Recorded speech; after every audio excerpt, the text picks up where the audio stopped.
New Year's resolutions can be tough. You feel like you have to start everything at once. You don't know if the work's actually going to pay off, and you don't really have the results to show for any of the work that you're going to put in when you first start. This is really why you need to start slow. Build up slow habits, one habit at a time. For example, I'm starting to try to grow my YouTube channel and gain a bigger audience through YouTube.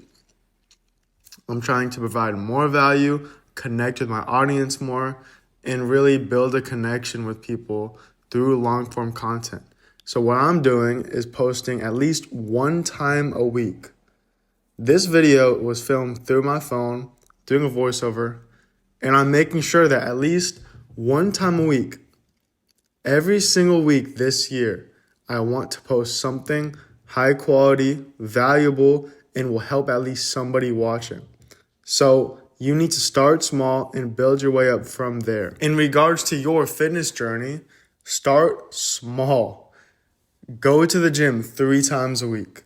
Instead of drinking sugary drinks whenever you're out and about or at the house, start drinking more water, Diet Coke, sugar-free lemonade, sugar-free Gatorade, like whatever the case is, make small adjustments, because if you sprint your way into your fitness journey or into whatever goals that you have, you're going to get overwhelmed, and then you're just going to quit and give up because you feel like it's all too much just at once. Because it is at the end of the day. So some small habits that you should start doing if you're looking to just grow and improve in your fitness journey this year: at least 8 hours of sleep a night. So a lot of people will go to bed at like 12, 1 a.m. They'll be scrolling TikTok. Dude, when I was a freshman in high school, I would be scrolling TikTok for an hour, hour and a half, 2 hours at night. I was doom scrolling, and basically I had blue light in my eyes right before bed. It was messing up my sleep. My sleep schedule was just all messed up. I would wake up tired, lethargic, like, oh my gosh, I hate my life, 6 a.m. And it was just because I wasn't taking care of my health the night before. If you have a bad bed night or bedtime routine, whatever, you're going to have a bad morning routine the next day, or it's not going to be as productive and effective as if your nighttime routine is productive and effective itself. So what I like to do is stay away from short form content late at night because it's not as addicting. You know exactly what you're getting yourself into when you watch a video, and you can really just click off at any time. If you struggle to find a consistent routine when it's your sleep schedule and stuff, make sure that you're setting not only a morning alarm, but make sure that you're setting a bedtime alarm. Whenever someone hears this, they laugh and they're like, what do you mean a bedtime alarm? A bedtime alarm will help you know exactly when it's time to go to bed. You need to program your body and your mind into knowing when it's time to go to bed. If you're watching Netflix or scrolling TikTok, or you're just with your family, your parents, your brother, or something, and you get an alarm and you're like, okay, it's time to go to bed, you're way more likely to go to bed when you have an alarm that literally is screaming at you. You're way more likely to go to bed if that's happening, rather than if you just look at the time and go, oh, 10 more minutes, 15 more minutes. And then that turns into an hour, 2 hours. And the next thing you know, you're nowhere close to getting your full 8 hours of sleep a night. So that's my advice to you on getting more sleep in per night. You want to aim to go to bed and wake up at the same time every day and night. This is good to make sure that your body gets used to it. Your sleep schedule is going to be good. You're going to be well rested. And there are so many benefits to getting good quality sleep per night. And there are so many negative side effects to being sleep deprived. So if you're a beginner in the gym, I want you to start going on a 3-day routine. You can do push, pull legs, or you can do whatever split you want. I would recommend doing push, pull legs. Day 1, you do chest, shoulders, and triceps. Day 2, you do back and biceps. Day 3, you do legs. Now, You can start with legs if legs are something that you want to prioritize, but this is just a basic routine to get you started, to make sure that you're going to the gym, you're building up healthy habits, and you're building up momentum so that later on down the line, potentially you'll move up to a 4-day routine and then a 5-day routine. And then you won't have any trouble staying consistent. But it all starts with changing small habits, getting into the routine, and making sure that you're just used to going to the gym and it's a part of your schedule, like brushing your teeth in the morning. And then diet is actually the most important part. So when it comes to your diet, you really want to make sure that you're eating whole foods, nutritious foods, and you have a high protein diet. A high protein diet is so important. Nutritious foods are so important. This is because whether you're trying to lose fat or build muscle, it's going to help you regardless of your goals. A high protein diet will satiate you throughout the day. So you're not going to be craving as much junk food. You're not going to be craving as many sweets when you're on a high protein diet. This is the same with nutritious foods. I guarantee you, if you're eating a ton of broccoli, celery, fruits, if you're eating foods that are, lower in calories or higher in nutrients and vitamins, you're going to feel better. You're going to feel so much more energized. And it's a great alternative, especially fruits, to sugar, added sugar in particular, to candy, to sweets like that.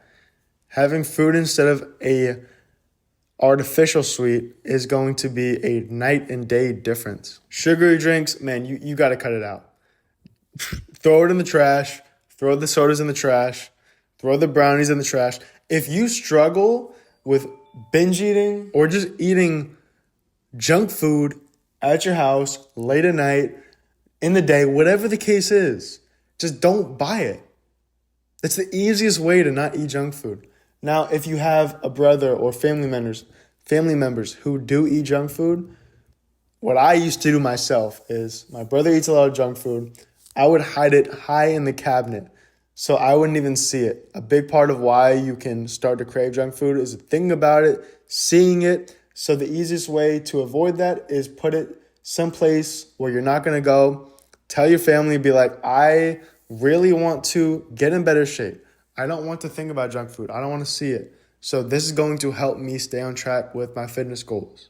And if they laugh, that's okay, man. Not everybody's going to understand your fitness goals, and that's okay. 40% of U.S. adults are obese. Do you want to be like them? I assume not. So whatever somebody thinks is normal, whatever people think is normal, you have to decide and realize for yourself, do you want to be like everybody else? Does everybody else's results in life reflect the life that you want to live? If it does, then go for it. Eat the junk food. Go to the parties, whatever the case is. But if it doesn't, then you have to do something different. You have to choose different actions that you're going to take with your day. And if that's hiding junk food so you don't eat it, then don't feel bad about it.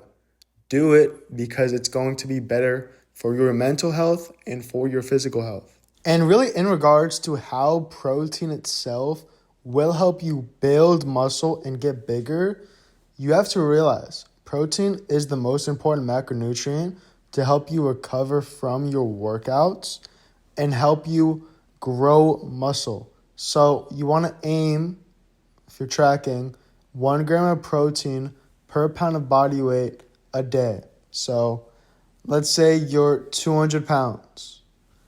Eat roughly 200 grams of protein daily if you want to get bigger. So let's say you're 250 pounds, but you want to get down to 180 pounds eventually. I would recommend to eat 180 to 200 grams of protein a day. It's going to be slightly different if your goal is to lose a lot of fat versus gain a good amount of muscle versus maintain your results versus even losing fat. Different goals require a slightly different approach to your diet, to your workouts, and whatnot. So keep that in mind. High protein diet is good regardless, but the numbers may vary depending on your goals. So I recommend having a high protein source in every meal. So roughly a hand fist size of a high quality protein source in every meal. Literally, look at your hand right now, put it into like a fist or ball or whatever. Roughly that, at least that, like whatever the size of that is, roughly have that in every meal. Like this is just a good estimate. It's not something to take into account. Like if you're not doing this, you're going to never see any type of results, but it's just a rough estimate to help you know how much protein to eat in every meal. If you're eating 3 to 5 meals a day, this is a good target. I don't recommend fasting, intermittent fasting. I don't recommend doing it, but you have to remember the most important thing is just the calories in versus calories out. Not really time of day. The time of day that you eat will matter depending on your preferences and how your mind really reacts to different things. So if you struggle with eating a smaller meal and you have to eat a big meal at once, like maybe fasting is for you. If you can only eat like 3 big meals a day, you have to eat a lot at once. Like maybe it is good for you to only eat 3 compared to 4 or 5 meals. But if you're someone who could eat smaller meals, like you can do it, you can hold yourself off until next meal and you enjoy that and that's good for you, then do it. The most important thing is just learning throughout the way what works best for you, your body, your mindset. But you have to have a high protein diet. You have to have veggies and fruits in your diet. And to lose weight, you want to be in a calorie deficit on a consistent basis.